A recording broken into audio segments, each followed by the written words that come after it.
Que feriez-vous si votre voisin, avec qui vous entretenez une excellente relation et qui vous prévient à chaque fois qu'il part, disparaissait pendant plusieurs jours sans vous prévenir? Est-ce que vous laisseriez le temps répondre à votre question ou est-ce que vous iriez vous-même aller chercher les réponses? Dans l'histoire de ce jour, nous allons nous rendre compte que certaines questions devraient rester sans réponse. Est-ce que vous êtes prêts pour une nouvelle histoire au coin du feu?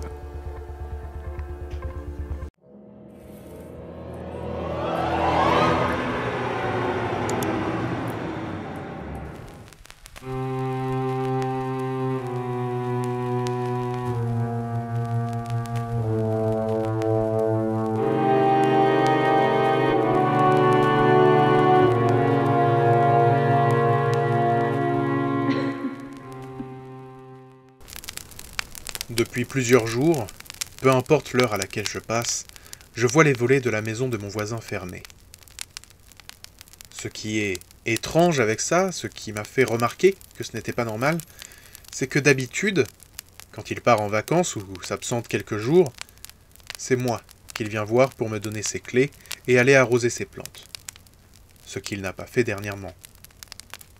De plus, régulièrement, la nuit, j'entends du mouvement, mais je ne vois jamais personne.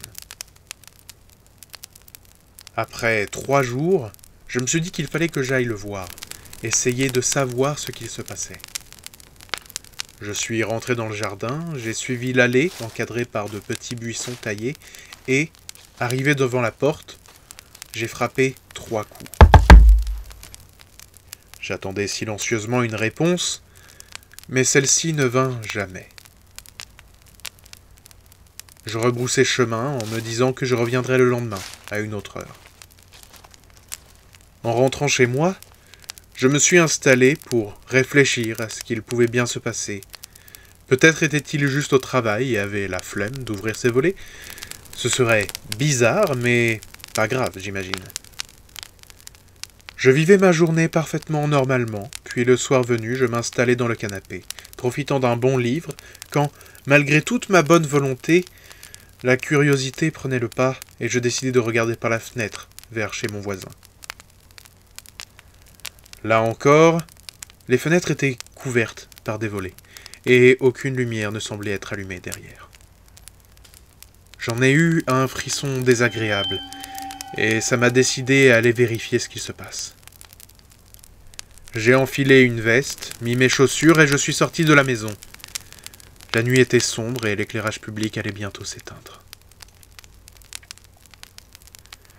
La rue est déserte et silencieuse alors que je m'approche de la maison de mon voisin avec une boule au ventre. Je ne sais pas pourquoi, j'ai un mauvais pressentiment. Je rentre dans le jardin et je suis l'allée jusqu'à arriver devant la porte. Là, je frappe 3 coups. J'attends sans un bruit, mais une fois encore, je n'ai aucune réponse. Je ne sais trop pourquoi, j'attrape la poignée de la porte et j'essaye d'ouvrir. Sans résistance, celle-ci s'ouvre. De l'intérieur de la maison émane une odeur affreuse, me donnant envie de repartir sur le champ. La porte s'ouvre lentement dans un grincement désagréable, tandis que je me couvre le nez avec la main. Avec l'autre main, j'essaye de trouver l'interrupteur. Une fois trouvé, j'appuie dessus, mais la lumière ne s'allume pas. Je regarde autour de moi. Je ne vois pas grand-chose. Mais quelque chose ne va pas. Je sors mon téléphone de ma poche et j'allume le flash. Je découvre alors avec horreur plusieurs meubles renversés et sur le mur du couloir, plusieurs traces de sang et des marques de mains. Sentant la boule que j'avais dans le ventre remonter jusque dans ma gorge, j'avance lentement dans le couloir. L'odeur est de plus en plus forte alors que je remarque, au bout du couloir, la porte de la chambre de mon voisin, entr'ouverte.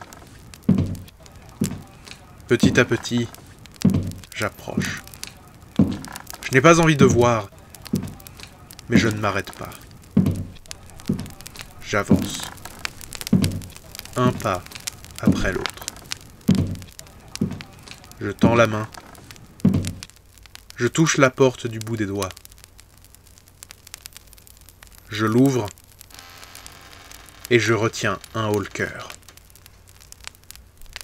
Le lit est en morceaux, les murs sont couverts de sang, des morceaux de corps et d'organes sont répandus dans toute la pièce, alors que sa tête, intacte, est encore sur son oreiller. Une expression d'horreur fixée à jamais sur ses traits, tandis qu'il regarde la porte. Qu'il me regarde, moi. En observant la chambre, je remarque plein de marques, sur les murs, sur la chair, dans le matelas. Ce sont des lacérations qui ne sont pas humaines. Ce n'est pas une lame. Ce sont des griffes. Je retourne dans le couloir, l'odeur me faisant tourner la tête, et je remarque que les traces de griffures se poursuivent dans le couloir, jusqu'à être remplacées par ces marques de mains couvertes de sang. Je me fige, essayant de comprendre ce que je vois, quand un bruit attire mon attention. Je tourne la tête vers la porte d'entrée, et je vois un homme en haillons pénétrer dans la maison. Je ne sais pas quoi faire alors qu'il se met à me regarder avec des yeux implorants. Il se met alors à répéter « Non, non, non, non, non, non, non, non, non, non, non, non, non, non. » Je remarque que dehors, l'éclairage public s'est éteint. Pourtant, je vois de la lumière venant de dehors. Ah, oui. L'homme tombe au sol, continuant à crier, tandis que la lumière extérieure découpe parfaitement sa forme dans l'obscurité ambiante. Son corps est soudain pris de convulsions alors que j'observe la scène, immobile, totalement perdu dans une situation dépassant toute logique pour moi.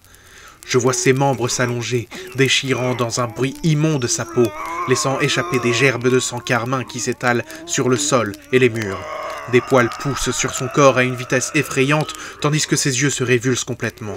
Sa bouche se transforme en gueule, et il hurle de douleur, un hurlement qui se mue en quelque chose d'animal. Puis l'homme se redresse face à moi. Ce n'est plus un homme. Il est couvert de poils et de quelques restes de vêtements. Il me dépasse d'une, voire deux têtes, et son regard est celui d'une bête affamée. Cette nuit, c'est la pleine lune. Face à l'horreur, tout le monde n'irait pas chercher la vérité. Mais est-ce que toutes les questions méritent vraiment d'être répondues? Dites-moi en commentaire ce que vous en pensez, ce que vous auriez fait dans cette situation-là. Moi, de mon côté, j'espère que cette vidéo vous aura plu, qu'elle vous aura diverti, intéressé. Je vous propose de vous abonner, de mettre la cloche pour avoir toutes les notifications de sortie de vidéo. N'hésitez pas à partager la vidéo, à vous abonner à la chaîne, et puis moi je vous dis à très bientôt pour de nouvelles histoires au coin du feu.